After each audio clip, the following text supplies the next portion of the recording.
Welcome to Gopalpur. Daringbadi থেকে আমরা তো গোপালপুর চলে এলাম, বাট এখানে এসে যেই প্রবলেমটা তোমরা ফেস করবে, খুব লিমিটেড কিছু রিসর্ট আর হোটেল পাবে যেগুলো তোমাদের পছন্দ হবে, সেগুলো অলরেডি অনেক আগে থেকে বুকিং করতে হয়। ফাইনালি ভাগ্যবশত এই হোটেলসটা আমি পেয়ে গেছিলাম, যার প্রত্যেকটা রুম কিচেন কানেক্টেড, মানে অলরেডি প্রত্যেকটা রুমে তোমরা কিচেন পাবে, লিভিং রুম পাবে, সাথে তো বেডরুম পাচ্ছই। আর সব থেকে বড়ো ব্যাপার, কিচেনে সেলফ কুক করার জন্য যা যা নিড সবটাই কিন্তু তোমরা পেয়ে যাবে। সো অনেকেই আছো সেলফ কুক করতে চাও, তো একদম এটা কিন্তু বেস্ট একটা হোটেল।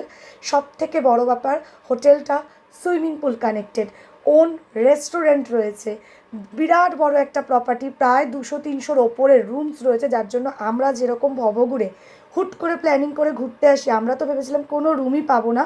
একমাত্র এই হোটেলে এত রুম বলেই কিন্তু 2টো রুম মাত্র অ্যাভেলেবেল ছিল, যার জন্য আমরা থাকতে পেরেছি। আর সব থেকে বড় ব্যাপার, প্রাইসও কিন্তু যথেষ্ট রিজনেবল ছিল এরকম একটা রুমের। আর গোপালপুর সি বিচের অনেকটা কাছেই এই হোটেলটা। ভিডিওটা তোমাদের কেমন লাগলো অবশ্যই